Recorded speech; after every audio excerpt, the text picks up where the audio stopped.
We're talking about representation. I want to read you a couple of the things that we had to say to these boys. We went after King George. This is 1775, 1776. Before that, a little bit started. Didn't go after the Parliament. This was a political decision. It was easier to get the people to move the direction they wanted them to go, by focusing on King George as the enemy rather than the Parliament. Something like you do now, everybody's focused on the President of the United States as the only thing everybody talks about. Okay, whether it be the last one or the next one, okay, or the one you got now, it doesn't matter. And we forget about the only one who can actually make a law constitutionally is the Congress. We said this, though. He, talking about George here, has forbidden his governors to pass laws of immediate and pressing importance. These are things that we need done, okay, because we have problems.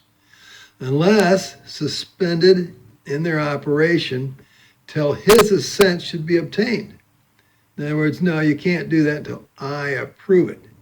And then, or when so suspended, they stop, say, fine, we want to pass this law, but we'll wait for you to approve it. He's utterly neglected to attend to them. They need the law. They need to do something about this. Can't get anything done. He, talking about George, has refused to pass other laws for accommodation of large districts of people unless those people would relinquish their right of what? Representation. Okay, a right inestimable to them. We want representation. That's what they wanted, was representation. He has called together legislative bodies to place unusual, uncomfortable, and distance from the depository of their public records for the sole purpose of fatiguing them into compliance with his measures. This fellow was in a socialist, communist country. And he said what they would do is they'd bring him in to vote.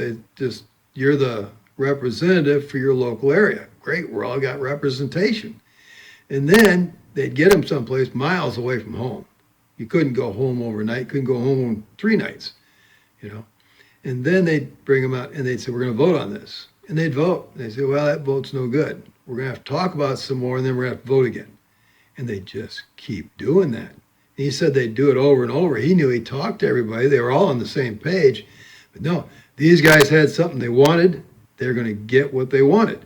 And that's how they worked it. Well, that's what George was doing here. He drags them off someplace. This guy had said, well, my family's at home. They're not getting fed.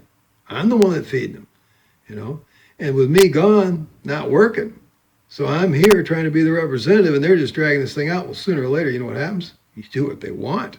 That's what he said. That's how they get what they want. George is doing the same thing here.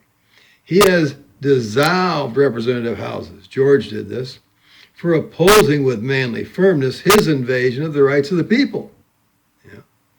He has refused for a long time, after such disillusion, to cause others to be elected, whereby the legislative power is incapable of annihilation. We have returned to the people at large for their exercise, the state remaining to the meantime exposed to all the dangers of invasion from without and convulsion within. He won't let you have representation. He was taken. This is what's important to the people of the United States of America. Very important, this representation. He has kept us in times of peace. He has kept among us in times of peace standing armies without consent of our legislation, our representatives. He has combined with others to subject us to a jurisdiction that's foreign to our Constitution and unacknowledged to our laws, giving his assent to their acts, pretended legislation. So he's got judges doing judgment that's against the people, okay, and not for the people, and it has nothing to do with the people.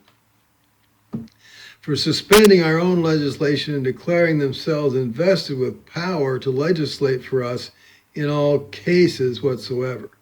They took away their local assemblies, replaced them with basically the state's assembly, the English government's assembly, and then said, we can make any law we want. Whatever we want to do, we'll tell you how to pray, we'll tell you where to go to school, we'll tell you if you can eat, whatever, you know.